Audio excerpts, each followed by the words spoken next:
Whoa! Sab Shed! Sab's Shed. Whoa! Hello there, Cthulhu Turk lovers. Strange hybrid introduction there, but there you go. I'm here inside, and I'm going to do a little bit of 3D printed Turk head neck work. A bit of upholstery, which is not my favourite job, but here we are. I've got here a piece of faux leather, which I'm using to make the neck, and here is the 3D printed Turk head over here. Well, at least there's the back of the head, the main part of the head, and the forehead, which has been attached. We've got all the gubbins in there. The electronics is not in yet, but you can see the servo motors there.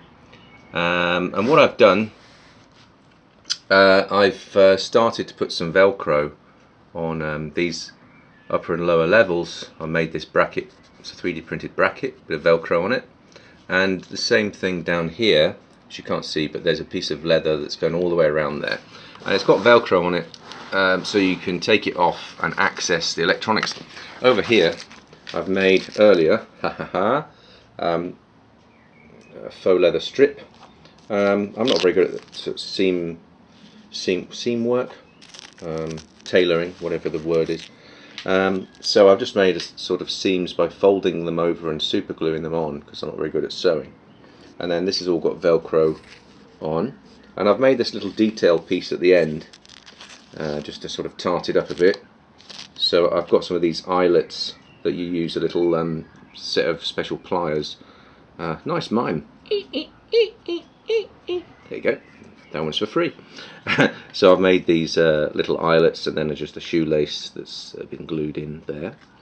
And that goes all the way around this piece, this lower part of the neck, like that, and then you know, secures around the back like that. It's hard to do this with one hand, but there you go. You get the idea, okay? So that's that, and we've got this upper part which is flexible, which is just attached to the bottom end of the back of the head, with enough play within the leather here, and then that's again velcroed onto this bottom piece, and that can all be removed. But now we're going on to, and I don't know if you've seen this yet, this is the 3D printed Turk head version, so it's exactly the same as the old one, because it's from the same model, if you like, or cast. And I've now put the moustache and eyebrows on. It's been flame proofed. Okay, and what we're going to do is to use, put that out of the way, some more of this faux leather, and we're going to put some, going to sort of make a bib, if you like, going all the way around this jawline, and then I'm going to cut it so it's a sort of apron or bib like that. Put some seams on it, seam edges, and then that's going to be velcroed down along the sides here with enough play again so it can move. So what we're going to do is I'm still here. Now you see this thing here, this green bendy thing, I've had this since I was about 15 years old, and I've never used it. I got it at school. I used to do graphics, you know, I used to do a lot of things actually at school. It was really good looking back.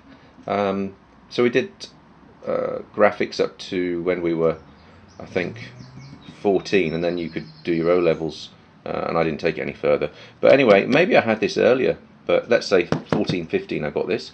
You could order little tools, you know, set squares and things from the graphics department. And I got this, which is called a flexi curve. So it's a sort of rubber, big long line really, that you can bend into sort of different shapes. It's like a French curve really, if anybody knows that. But the idea is you can bend it into whatever shape you like, and then you can trace around with a pencil. So you can, you know, replicate curves. So what I thought I'd do is take our head here, turn it over, there's the back end. Looks a bit like a wooden Loki mask at the back, doesn't it? Anyway, what I'm going to do is take this flexi curve, and I'm going to put it around the jawline here to get that curve. Okay, if you can understand that idea. So let's say that's the curve, and then I shall use that as my first line when I mark out this apron. So I shall do that, then I shall make some right angles coming across, then I'll take the curve and move it up to the top, and I shall draw another line, and then that will give me a pattern, rough pattern to work from. So there you go, that's the idea. Hope that makes sense. I'm going to give it a go, see if it works. Right, toodaloo, toodaloo. Right, come on 14, 15-year-old me, let's use the flexi curve. Right, so there's the head, there's the flexi curve, shape of the jaw, and then if we just carefully remove that, because we want to use that in a little while, there is the line. So now we'll move on to the next part. Okay, well here we are. Here's the pattern that I've made with the flexi curve. Still not sure if I've done it right, but that's what I've got. So and that's the front end. So I'm going to make a little seam there. What are they called? Seams? I can't remember. Anyway, seam there. I'm going to call it a seam. A hem. That's what it is. Not a seam. A hem. And that bottom bit needs a hem on it somehow. And then that whole thing is the sort of face on the head there. And then the idea is that that goes around there and will be somehow attached, or maybe not, maybe just left. I'm not sure yet. Anyway, I'm doing it bit by bit because my little brain can only take so much tailoring. Anyway, we'll see what happens. Right, off we go. Next bit. I hate tailoring. Ooh, look at the lovely flowers. Tulips. Hello. Join me outside here in the garden, Sabbaton Towers, where I've got my costume, Maisel's costume I should say, or Maisel's clothes. You can see we've got these, we've seen these before, the shirt that's been suitably stained and distressed. These are sort of long johns. This is the new edition, which is a lovely Napoleonic era waistcoat. Something that would have been in fashion 20 years ago at the time of the play, which is 1838. So I need to, it's lovely, but I need to distress it ever so slightly. Not a lot, just a bit. So I'm going to get the fuller's earth out. Oh, one-handed operation here. Get the fuller's earth out and just give it a light dusting, I think. I'm not going to go too mad on this. So we'll see what that looks like in a minute. Nice, isn't it? Okay, back in the room, and I don't know if you can see it, I have distressed it ever so slightly. I took, what have I used? Tentatively I used this wire brush just on a few areas, just to put a tiny bit of wear on the bottom edges and some of the higher wear areas, like the collar there. And then I just used some fuller's earth, which is this stuff in here, fine clay. That's all it is, and just a dusting of fuller's earth. You can just see it on the top there, and just a little bit, and then brushed it in with an old brush, just a regular dustpan and brush. So that's it. I think that's the costume. I think that's all it needs. Too much and it would ruin it. So this is his showman's waistcoat that he'll be wearing over the top of these horrible sort of his underwear and this horrid shirt and an old tie, but yeah, I'm pleased with that. Right, now we've got to go back to this guy that's just stuck, and we'll see if we can put the head on now. Right, let's go and do that. What fun. Ha-ha! Hello, Turk lovers. Back here in the shed where I am doing lots of different things. I'm repainting the base of the 3D printed Turk, which is under wraps here at the moment, so it doesn't get a load of lacquer put on it. So I've got 5 coats of lacquer to put on that, so it doesn't get too worn again. But then outside, I've started doing the boxes, the tea chest boxes. So let's go and have a look, shall we? Come on. Out here. Now, look. Here's one of the cardboard boxes. That's going to be a tea chest, and of course we've already covered them in these panels of textured wallpaper, just to give it a little bit of three-dimensionality. And over here I've started the process. Now it's going to be built up. I'll talk to you. The process of building something up paint wise, especially in something like wood, there's lots of different colours in wood. If you look at something, there's lots of yellows and browns and reds and blacks and greys and all sorts of things. So we're going to do our best to make it as detailed a job as possible. So the first thing is to put your base coat down, and I like to put a yellow ochre down first, which is what I've done here. So it doesn't look anything like a t-shirt at the moment, it's just yellow. But that's the first thing, and then we're going to build up the colour. And up here I've just done an experiment of the next layer. This is burnt umber.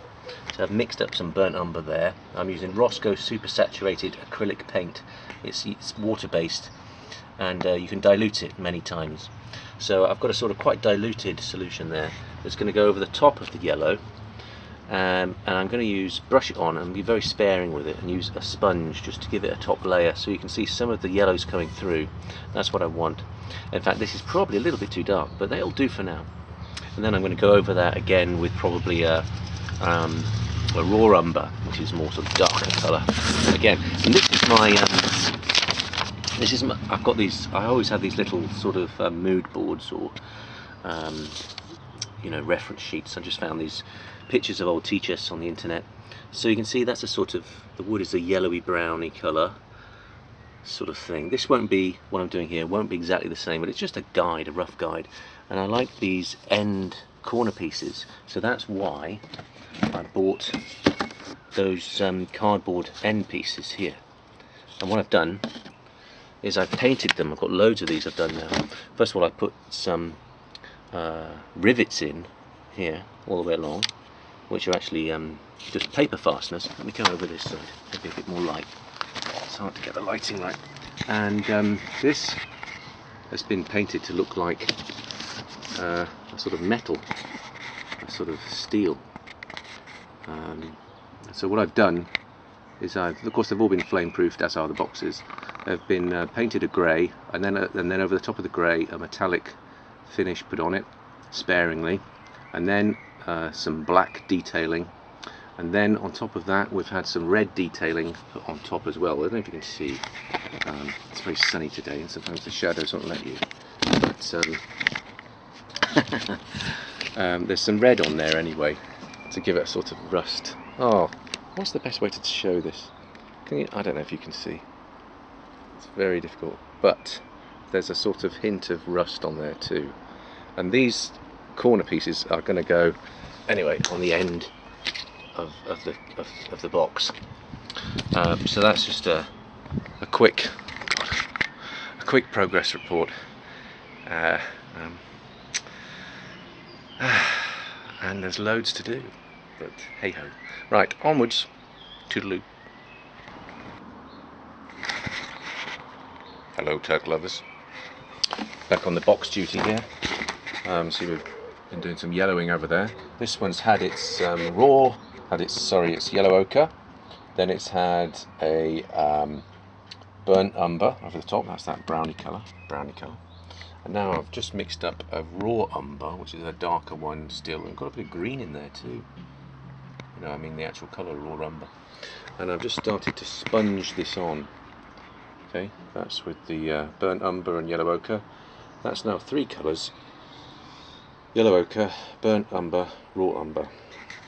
And all I'm doing is taking some of this solution that I've made up, putting a little bit on with brush, and then getting an old bit of blobby sponge, and I'm just dabbing. And the idea is that I'm trying to get different colours. Sometimes you need more, sometimes less. So I want the whole spectrum of colour, because as I said before, wood and things in general really, you think something's brown, it's not actually brown, it's made of many different colours, including many different shades and tones of brown.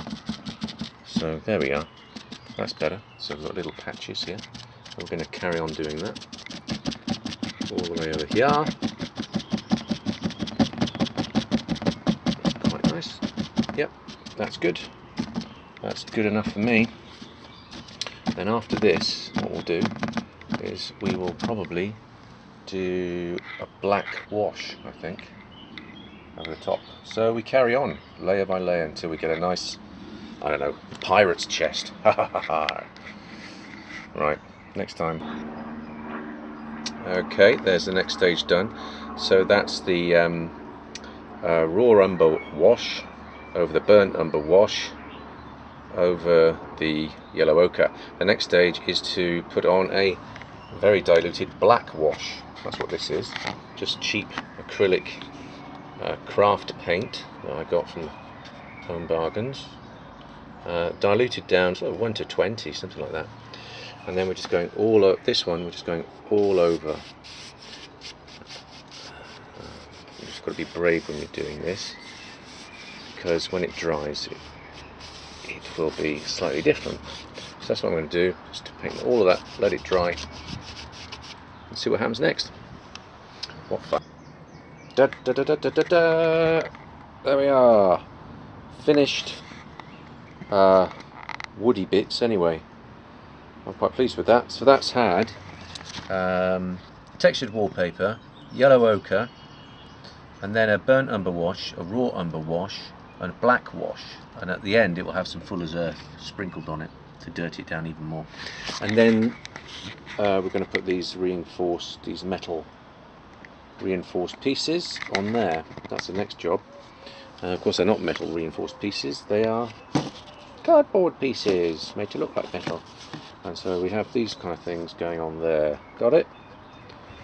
Tune in next time, Turk lovers, and we might have our first tea chest. So I'm going to carry on with this now, and I've got to do a bit of gluing and a bit of velcroing and find the most economical way to do it all, and I'll bring you back when I've finished this first piece. Okay, cheerio. Quite happy with that. Yay. Hello again, Turk lovers. Right, what are we doing now? Let me show you what I've got on my outside bench or floor. Right, we're going to make these top pieces to the tea chests, or what they're really going to be is sort of 19th century flight cases. So I've made one here earlier, and these I'm going to have one for each of the boxes to make it look like it's all locked up. So they're all made out of cardboard, that angled cardboard stuff I had, and I flattened it, painted it with all different layers to make it look like steel. And then what we've got is a flap on either end, connected with a little material hinge like that. It's made out of felt, just contact adhesive being applied there. And then on this longer piece I've attached a little bit of old coaxial cable which I found lying around, and bent it into a little hook, and poked it through the cardboard and hot glued it on the back and sprayed it. That's what it is there. And then the 3D printed padlocks here, that goes into that little loop thing, and then with the use of magic velcro, which is under here as well, that can then be velcroed onto the top of the box. It will make sense when I show you the finished thing. Anyway, that's one done. That was the prototype. So now I've got to make 4 more. So I've cut out 4 long pieces, 4 sets of end flappy bits there. I've got my 4 remaining 3D printed padlocks. Over there I've got 4 sets of felt hinges and some coaxial cable that I've cut, just thick cable really.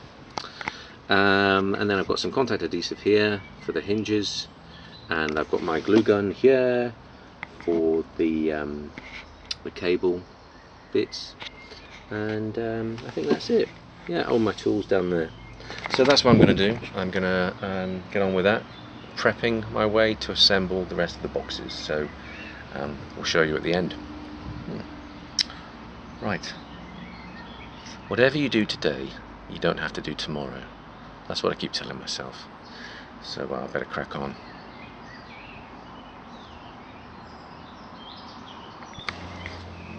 Oh, look, say hello to Mabel. There she is, guarding the beans. What do you know about the beans? What do you know about the beans? No beans. No beans. Well, here we are in Studio 3 scenery dock, where I've laid out some of the staging blocks. You can see that I've there's 4 of them, but I've already put the vinyl flooring that I got quite cheaply on the top of it, and you could use it straight, but it looks like, you know, stuff you just bought off a roll, so you need to sort of paint it a little bit to make it a bit more you know, less kitcheny. So what I've done, and I'm halfway through doing this, and I thought, oh, I'll make a little video.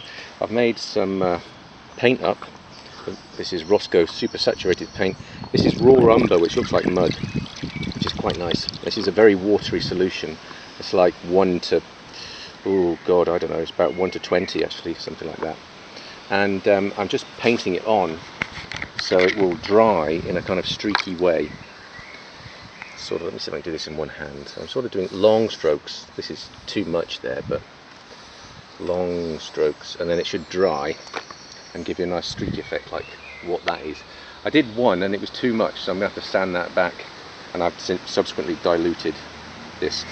And also I've got over here on a little pasting table the Hessian skirts what I made that velcro to the side of the staging, and I'm painting this in a raw umber mixture as well, just to dirty it down a bit. That's it.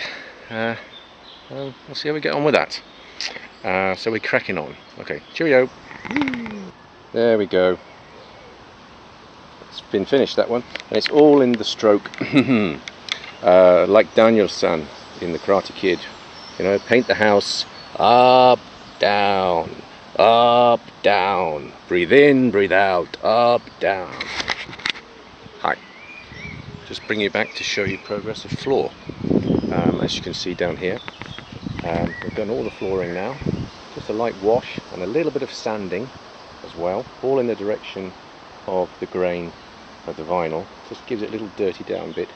And I am going to be doing a black wash over the top of this, and then some detailing, so we'll come back and see that later. This is the also there are 2 levels to this. That top bit there is going to be on risers, and then this bit here minus flower pot is going on the actual floor of the theatre, gaffer tape down. You can see I haven't painted this, so this is off the roll stuff, and you can see hopefully the difference. That would be what it looked like if it was just off the roll and gaffered down. You'd get away with it and it'd be fine. But look at that, that's got history and life to it, and it's got a movement quality, it's got texture and rhythm. That one hasn't. It's matte and it's glossy and it'll reflect light. So that's good. I've actually had to cut this down a bit more. It did come out around here, but see how I've graded these lines, zigzagged them to bleed out, to draw the eye to this main flower pot area. It's my stand-in focus point. You see that? It's all about rhythm, space and action. I just took a bit of time to make sure that those lengths were right. So I think it lends the eye, the direction of the eye, towards this downstage area where there's going to be a lot of action. So that's important, that having to bleed your space down there. So I've cut quite a lot off. See, look, that edge there came out to about there. So I think that's positive stuff. So now we've got to do the black wash on the big staging pieces, and do the same for the lower stage. It's all go, isn't it? Okay, hello Turk lovers. So here's our 3D printed Turk. There he is. The whole face has been done. The hair's been put on. The eyebrows, the moustache, and he's got a neck which I've made out of leather. Individual pieces that go on. A little bit of detail at the back there. And then he's got his turban. Now this turban is tied slightly differently to the other one. You'll see that it's got a slightly more rakish angle, and he's got a feather in his cap, and so this is a sort of slightly more heroic Turk look, and there's a reason for that. But now we've made him, and I'm quite pleased with how he looks. I've got to take him to bits again, and we've got to put all this electronics, including a battery, inside the head. So it's going to be quite difficult. And here on my oh, I don't know what you call it, metaphorical cigarette packet, is the wiring diagram. Highly precise. So there you go. So wish me luck. It's going to be quite difficult. So let's get going. Oh blimey! Come on, your Turk ship. Okay, there he is again. I've taken his turban off, and you can see he's fixed together with a lot of different screws. There he is. So steampunk Turk. Okay, now we're going to remove the neck. Here we go. I've got to do this in stages because there's only me, so forgive me. Okie dokie, now that's part of the neck removed. That back piece comes off. This also comes off, but I don't need to take that off. Now I've got to remove the face, and we'll see what it looks like inside. Okay, last look. Here he is. That's the face, and underneath the face we've got this sort of part of the neck, this sort of gizzard, if that's the right word to use. There he is, and there is the rest of him. Okay, there you go. Now we've got to take off the back of the head, which is one piece. I've got to remember how it comes off now. Right, off it comes. Right, now here we are, stripped down. That's what we're left with. Armature, little battery box,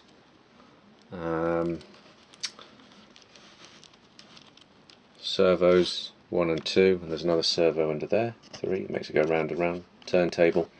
And then we've got this, the back of the head here.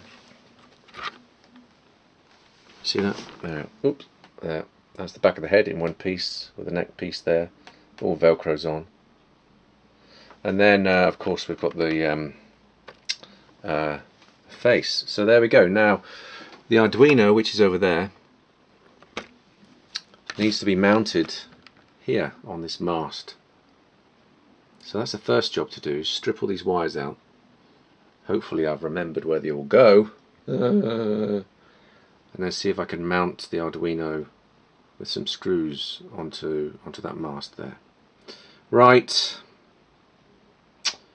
Yes, it's a bit daunting, this. Anyway, onwards and upwards.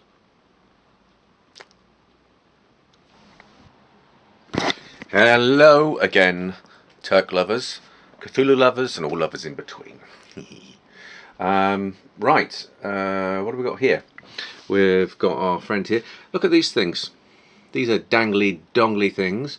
These are bendy wiry things that I got from the pound shop and stuck in the top there. And you know, they're for securing your cables and things, like your lawnmower cable or anything like that. Quite good, you know, you twist them and it stays there. For tidying away stuff. Anyway, what I've done is on the 3D printer I've printed these little gizmos. Got a little slot in there, and what I'm going to do, I've got 2 of these. I've got to stick them on the end of these little dangly things. Am I too close? I don't know. Just a regular camera this, so anyway, I hope you can see it. I'm going to stick that on there. I'm going to try hot glue first, and then these things are made to house the NeoPixel eyes, which are here. You see that? And I can't do it with one hand, but it slots inside there. And I've made these things so if one of these things goes down, I can pull them out and I can replace them with some spares. That's the idea anyway. And then they're on these bendy things so they can be a bit flexible, so I can put them in the best place for the light to come through the face on the eye pieces. Anyway, that's that bit, so I'm going to try and see if I can fix these guys onto there. We'll see what happens at the end. Alright. Okay, we're a couple of days later. I had some things I had to attend to. So here we are at the end of sort of phase one, if you like, of soldering up the robotic Turk head, whose name is Errol now. So you can see on these green dangly things, which I'm going to call antenna now, I've hot glued these little the little 3D printed gizmos there, and you can see how hopefully the NeoPixels slot into them, and then they go to a little chock block, which I'm using just in case, as I say, I have to replace them. So I'm going to make another unit of these pair of NeoPixels, so I can rip the whole pair out and put a new pair in and screw them up via these chock blocks. Anyway, from there they go off to their respective areas. Now, other things I've done in this first phase, I've taken the main power, which comes from the battery.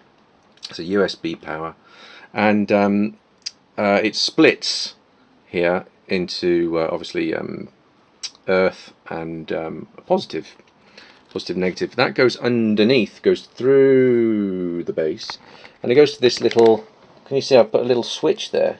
It's a little kill switch. It's a secret switch there that I can turn off if there's any emergencies.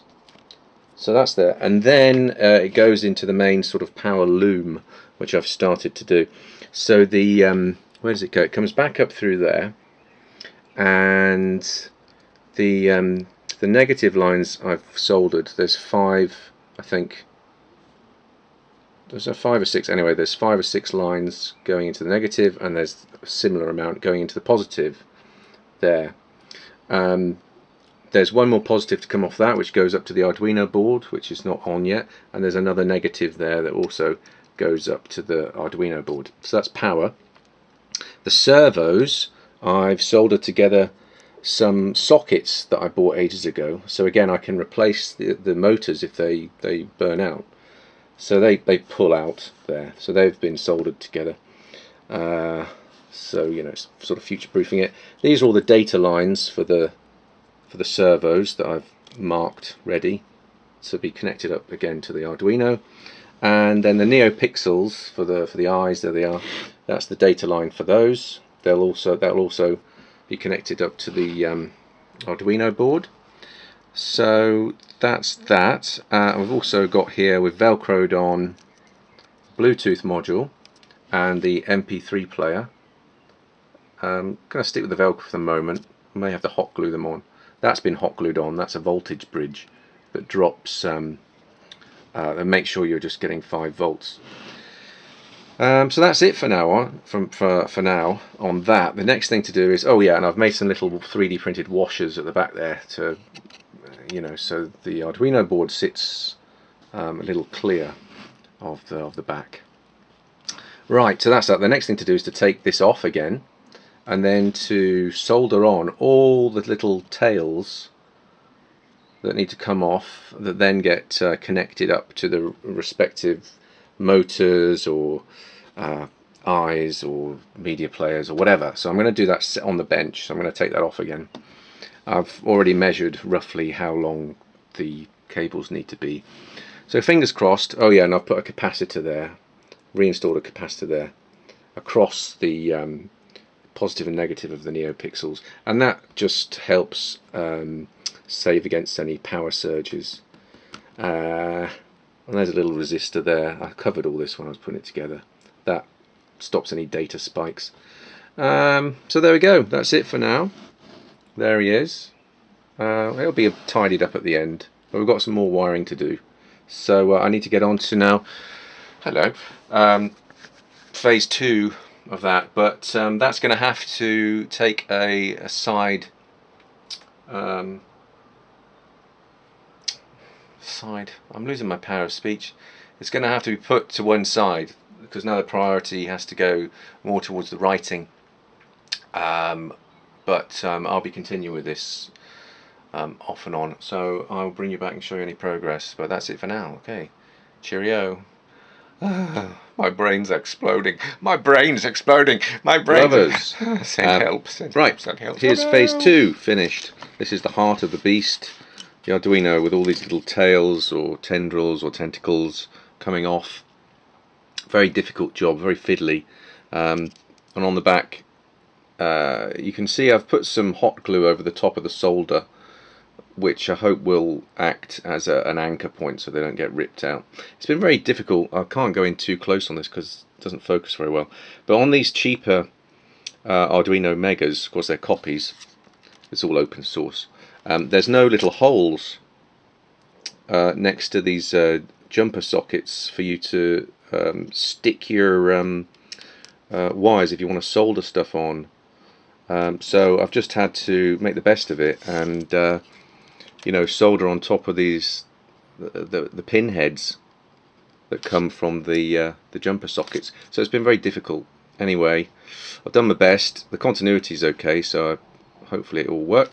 So that's been done. That took me quite a few hours to do. Just very fiddly, and unfortunately it doesn't fit now with all these things where I had it, so I've had to move it across. You'll see, whoa, it has to go the other way up now. It's going to go where the holes are. It's going to be something like that. So I've moved it across a bit. So it's going to roughly like that. Okay. So there you go. That's phase 2 done. The next phase, let me talk to you. I'll do that because I keep getting. Or shall I do this? I don't know. Yes. The next bit is to fix the Arduino board back to the mast. And then connect all the bits and gubbins together, all the wires, and then I suppose that's it, and then we see if it works before we tidy it all up. Alright? Okay, toodaloo. Dum dum, dum dum, dum dum. It is the beating of his hideous heart. Well, hello, Turk lovers. Right, we're back here, and I'm just sort of finishing the boxes. Remember the 19th century sort of storage boxes? There are 5 of them that supposedly contain the pieces of the Turk, and here is the last one, what I have done. So you remember they're made of cardboard, all flame-proofed, reinforced, and then they've been textured with a special wallpaper, and then they've been painted in 4 or 5 different colour washes on there, and also the same goes for these metal reinforced pieces, and there's a 3D printed padlock there. So there you go, there's one of the big ones, and there's the rest of them. What I've done, 2 small ones and 3 big ones, and they all come to bits. So you can see that, hang on a minute, stand by, I'm doing this one-handed. Oh, now you can see, there, yeah, bit of action shot. It's all velcroed together, so they go da da da da. These bits come off. So all these metal bits, all the side bits, come off. See, it's just cardboard. And then the whole thing folds down, and it goes into this here thing. This is a bag that I've made out of a really cheap ground sheet, because I made a cardboard, so I don't want them to get soggy. So I've made this big, massive hold-all that takes all of these guys together. So that's it. All I'm going to do now is paint these the backs of these things black, just in case. It's always a good idea to do that. But that's the idea of it anyway. So there you go. That's the last of the set done, I think. It's just down to the writing and the music and sound and all the other technical stuff, like lighting and sound and robotics cues. I've got a bit of soldering to finish up on the head and all the other control systems, but I want to try and concentrate on the writing. But of course there's lots of admin to do as well, which is the real thorn in my side, which gets me down a bit, but there you go. So anyway, I just wanted to show you the boxes, which I'm quite pleased with. And what I'd really like to do, if I have time, I'm going to put some more of these right angle bits across there like that, so they look like real 19th century flight cases, you know, like they're armoured boxes. But I've got to leave these now. They're okay like that, but I just quite like them to have that as well. But that means more velcroing and hot gluing, and I haven't got time to do that just now. So we'll see how it goes. But they're okay as they are. So there we are. From me in the boxes, cheerio, Vertagen. Back to the soldering. Hello there, Turk lovers. I'm just running a test program on my SCS software here to see how long the batteries will last on the finished Turk, which is here. At the moment he's got rather red eyes, which are far too bright and red at the moment, but you can see he's moving independently as this automatic program goes along. It's been going about 3 hours now, so the batteries are certainly good enough, and he's just doing some simple moves. And in the background we've got the magic lantern, which changes colour there. At the moment you can't really see, but it's a sort of yellowy colour. It will change colour later on. But I thought I would just show you his Turk ship here. He's all working, as is the lantern. And it's odd because, well, you look at it and you think, God, it doesn't look that much for 2 years, maybe a year and a half of research and work. But remember, it's all of the aesthetic design, all of the engineering inside, all of the coding to make it all work, all of the operational mechanisms, which is the computer, which goes to various interfaces and all of that sort of jazz, and it's all of this to be programmable and to work for one person. So I don't know, it's it's a marvel really, but there you go. There he is. Look at him. There he goes. Right, we'll leave him there. Cheerio, Mr. Turk. Bye. Bye. There he is. Good old Karloff, the original. Hello, Karloff. And from one Turk to his brother, the other. This is inside the other Turk head. And you can just see, I hope, all the soldering that I've done on the old board, and how that's all connected now into all the internal systems. This is all the wiring loom all around the back there, into the Bluetooth module and the voltage bridge. And I made a mistake earlier. It's not a 5-volt voltage bridge. It takes 5 volts and converts it into 3.3 volts, which the receive line on the Bluetooth requires. So that's what that does. It changes 5 to 3.3 volts. There you go. So that's a quick look at the wiring loom and the soldered Arduino board, and all the rest of it. There you go. There's the front speaker. Blah blah blah. What do you think, Karloff? Rubbish. Can't please anybody, can you? I don't know. Bye. Whoa. Sab Shed. Sab's Shed.